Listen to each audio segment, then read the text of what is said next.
Imagine a blinding flash over Moscow. In a fraction of a second, the Kremlin is gone. The entire Russian command chain, the president, the minister of defense, the chief of the general staff, is erased before anyone can even think about a red button. All communication with the nation's strategic forces goes dead. In many strategic theories, a decapitation strike like this is the ultimate checkmate. The goal is to cripple an enemy by taking out its leadership, hoping to end the conflict before it can truly begin. But somewhere, likely deep underground, a machine is listening. And for this machine, total silence from the capital isn't an end.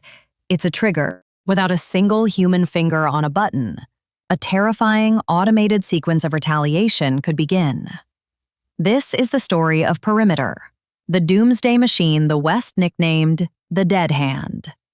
It's a system built during the Cold War to make sure that even if Russia's leaders were gone, their vengeance would not be. And here's the unsettling part. Russian officials have confirmed a version of it is still ready for duty. This isn't science fiction. It's a real-world system for guaranteed, posthumous revenge. And understanding it is key to understanding the terrifying logic of nuclear deterrence that still haunts the 21st century. To understand why anyone would build a doomsday machine, you have to go back to the iciest days of the Cold War. The early 1980s were a time of intense paranoia.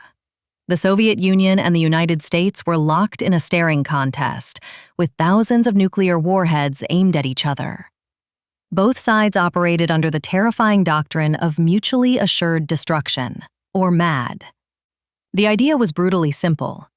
If you launch a nuclear attack, you will be destroyed in return. This fragile peace was held together by the certainty of retaliation. But what if that certainty could be taken away? In 1983, the United States began deploying Pershing II medium-range ballistic missiles in West Germany. For the Soviet leadership, this wasn't just another move on the geopolitical chessboard. It was an existential threat. The Pershing II was a game changer. It was fast, accurate, and according to Soviet estimates, it could reach Moscow in as little as 8 to 10 minutes.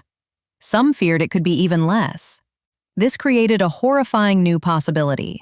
A decapitation strike so swift it could wipe out the entire Soviet leadership before they had time to order a counterattack.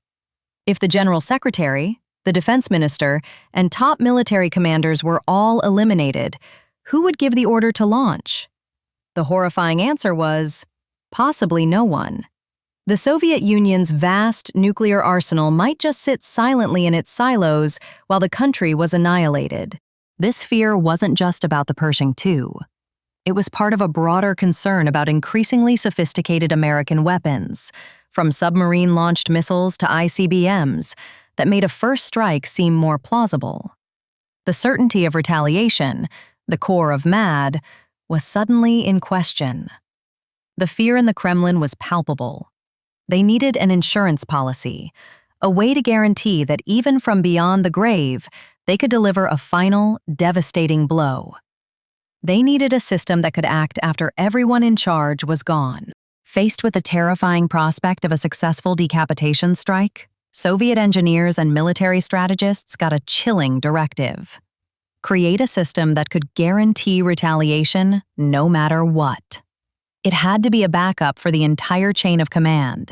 If the humans with their fingers on the button were gone, the system itself had to become the finger. According to later accounts, development began in secret in the mid-1970s under the official name Perimeter. The West would later give it the more ominous nickname, Dead Hand. It was conceived as the ultimate fail-deadly device. Unlike a fail-safe designed to prevent accidental launches, a fail-deadly system is designed to ensure a launch happens, even under the worst possible circumstances. The goal was as simple as it was terrifying: to automate Armageddon. The project was shrouded in secrecy. Normally, for a deterrent to work, your enemy has to know about it. But the Dead Hand was a paradox. The Soviets reportedly feared that if the Americans knew about a fully automated system, they might try to hack or bypass it. At the same time, some within the Soviet military were deeply uneasy about creating a machine that could decide to end the world on its own. Valery Uranich, one of the system's designers, later revealed there was a fierce debate about removing the human element. The most extreme concept was a fully automated system that would launch without any final human check. But the military brass pushed back, terrified of what a malfunctioning machine could do. The compromise was a semi-automated system, a machine that couldn't start a war, but could, under very specific circumstances, finish it. After a series of command rocket tests between 1979 and 1986, Perimeter was reportedly placed on combat duty in January 1985, as the Cold War reached another fever pitch. Deep in underground bunkers, a new kind of soldier began its watch. Not a person, but a complex network of sensors and computers, programmed with one final, terrible command. If the motherland dies, take the enemy with it. So, how exactly do you teach a computer that the world has ended? The logic of the Perimeter system is a chilling exercise in conditional programming, reportedly built around a four-step algorithm for global destruction. First, the system isn't always active. It's believed to be in a dormant state until, during a time of extreme crisis, the Russian leadership activates it. This is the first and most vital human decision in the chain. It essentially cocks the gun. Once activated, the system starts its silent watch, monitoring a web of sensors. It's not a single tripwire. It's widely believed to be looking for multiple confirmations to prevent a false alarm. These sensors reportedly scan for seismic shocks matching nuclear detonations, check for spikes in radiation, and monitor atmospheric pressure for the telltale signs of a nuclear attack. The system is also thought to monitor military communication frequencies. A sudden, total silence on channels that are normally buzzing with activity would be a strong sign that command and control is gone. This leads to the third and most critical check. The system must confirm that it has lost communication with the high command. If the links to the general staff and other command posts go dead, the system is designed to assume the leadership has been decapitated. Only if all these conditions are met, the system is active, it detects nuclear strikes, and it can't reach human leaders, does the final step begin. But even then, according to most reconstructions, the final launch isn't, or at least wasn't, fully automatic. Accounts from designers and journalistic investigations suggest one last human safeguard was built in. Deep in a highly secure underground bunker, a small team of duty officers would have monitored the system. Their job would have been to confirm that all the conditions were met before authorizing the final phase. Whether this specific human in the loop still exists in the modern version is a matter of debate. What is believed to happen next is that the dead hand launches a small number of special command rockets. These rockets, reportedly based on ICBM designs, don't carry massive warheads aimed at enemy cities. Instead, they're equipped with powerful radio transmitters. As these rockets fly across Russia, they broadcast a coded launch command directly to the individual missile silos, mobile launchers, and possibly even submarines that survived the first attack. In effect, the dead hand becomes a radio tower in the sky, an airborne commander-in-chief giving one last, irrevocable order. The story of automated nuclear response isn't just about technology. It's about the fallible humans who build and watch over these systems. The logic of the dead hand was born from a fear of human vulnerability. Yet its own history is haunted by moments where human judgment stared into the abyss and chose to step back. The most famous of these moments didn't involve Perimeter directly, but it perfectly illustrates the stakes. On September 26, 1983, just before Perimeter officially went online, Lieutenant Colonel Stanislav Petrov was the duty officer at a secret Soviet command center for the Missile Early Warning System.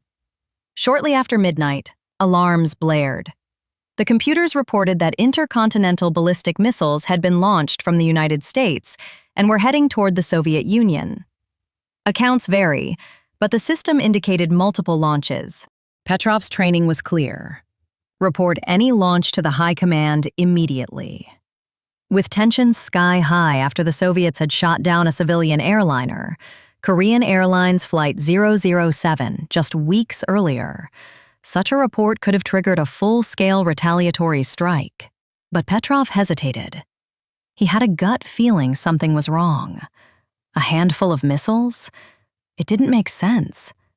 A real first strike from the United States would surely involve hundreds of missiles to cripple the Soviet ability to retaliate. As his console screamed that an attack was underway, Petrov trusted his human intuition over the machine. He reported it as a false alarm, a decision that went directly against protocol. He was right. Investigations later confirmed the satellites had mistaken sunlight glinting off high-altitude clouds for missile launches.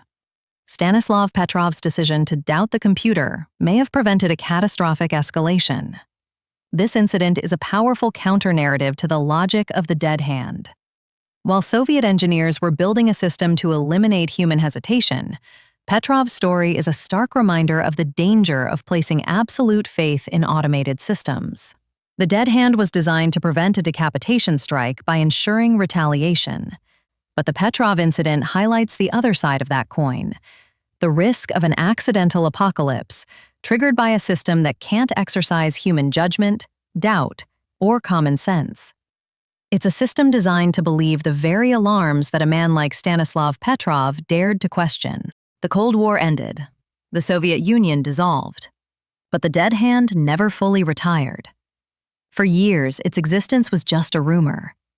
That changed after the fall of the USSR, when former Soviet officers began admitting it was real. Then, in 2011, General Sergei Karakayev, commander of Russia's strategic rocket forces, confirmed in an interview that the perimeter system existed and remained a functional part of their arsenal. This wasn't just a relic of the past. In 2018, Russian state television broadcast footage from inside a nuclear command bunker that some reports claimed was part of the perimeter network. The images showed officers and aging computer consoles, a scene straight out of the 1980s. When a reporter asked an officer if the system was active, he simply nodded. Russian officials argue that such a system remains a necessary deterrent. They point to the development of advanced Western hypersonic weapons and missile defense systems as potential threats to their command structure. In 2018, President Vladimir Putin described Russia's nuclear doctrine in terms that echoed perimeter's logic, saying, "The aggressor should know that retaliation is inevitable." Experts widely believe the system has been modernized. While we don't know the specifics, it's reasonable to assume that the old Soviet computers have been upgraded and the sensor networks improved. There is speculation among analysts that the system is now capable of launching Russia's newest missiles, though there is no public evidence this includes direct control over hypersonic weapons. The United States, for its part, developed its own systems to ensure command continuity, like the now-retired Emergency Rocket Communications System.